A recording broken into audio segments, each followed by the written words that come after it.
নমস্কার বন্ধুরা, আজকে আমি রান্না করছি ফুলকপির রেজালা।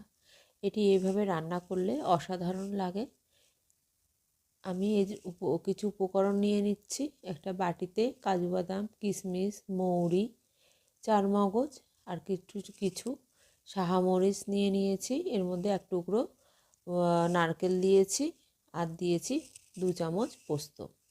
এটিকে আমি আধ ঘন্টার জন্য জল দিয়ে ভিজিয়ে রেখে দেবো। এরপর নারকেলের টুকরো টুকরো করে দিয়ে দেবো। এবার একটা মিক্সিং জারে আমি সেটার পেস্ট বানিয়ে নেব। তার মধ্যে দইও খানিকটা দিয়ে দিচ্ছি, দিয়ে আমি সাইডে রেখে দেবো। এবার একটি পাত্রে আমি কিছু জল নিয়ে গরম করে নিয়ে তার মধ্যে নুন হলুদ দিয়ে দিচ্ছি। আর 2টো ফুলকপি আমি কেটে টুকরো টুকরো করে রেখেছিলাম, সেই ফুলকপিগুলো এর মধ্যে দিয়ে দেবো।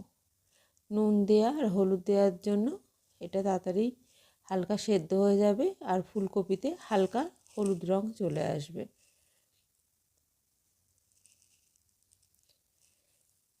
এই যে হালকা হলুদ রং চলে এসছে। যেহেতু আমি তরকারিতে কোনো হলুদ দেবো না, ফুলকপিতে এরভাবে হলুদ একটা কালার আসবে, দেখতেও সুন্দর লাগবে।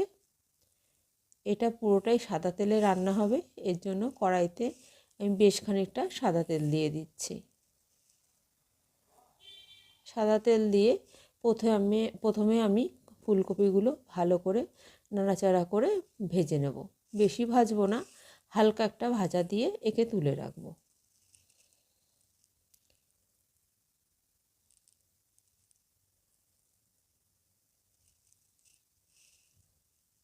আমার ভাজাটা হয়ে গেছে।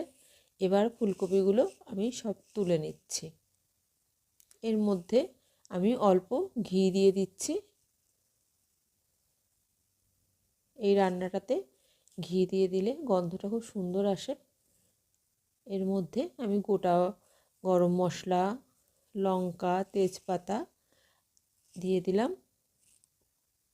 এটাকে ভালো করে নাড়াচাড়া করে একটু গন্ধ বেরোলে এর মধ্যে আমি আগে থেকে বেটে রাখা সেই মশলাটা দিয়ে দেবো। যেহেতু দই দেওয়া আছে, এর জন্য আমি জোর ফ্লেমে দেব না, হালকা ফ্লেমে দেব। আবার কাজু বাদামটা দেওয়া আছে, ওটা লেগে যেতে পারে। বারে বারে ঘন ঘন নাড়তে হবে। এটাকে নেড়ে যখন দেখব একটু তেল ছেড়ে এসছে, তখন আমি ফুলকপিগুলো দিয়ে দেবো। তার আগে দিয়ে দিচ্ছি লঙ্কার গুঁড়ো, কাশ্মীরি লঙ্কার গুঁড়ো দিচ্ছি, যাতে কালারটাও একটু ভালো আসবে। এবার এই যে ফুলকপিগুলো দিয়ে দিচ্ছি, দিয়ে ভালো করে নাড়াচাড়া করে এই যে তেলটা বেরিয়ে এসছে, এর মধ্যে অল্প অল্প করে গরম জল দিয়ে দেবো। বেশি গরম জল দেব না, অল্প দিয়ে একে ঢাকা দিয়ে দেবো।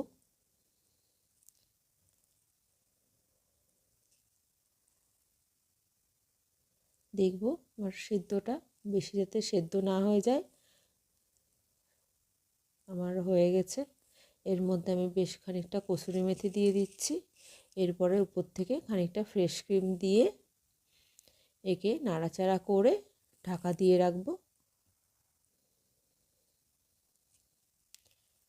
যেহেতু রান্নাটা হয়ে গেছে, আমি বন্ধ করেই ঢাকা দিয়ে রাখছি। কিছুক্ষণ পরে এটাকে আমি সার্ভ করব। এই যে আমার রান্নাটা কমপ্লিট হয়ে গেছে, দেখুন এরকম সুন্দর হবে, খেতেও অসাধারণ হয়।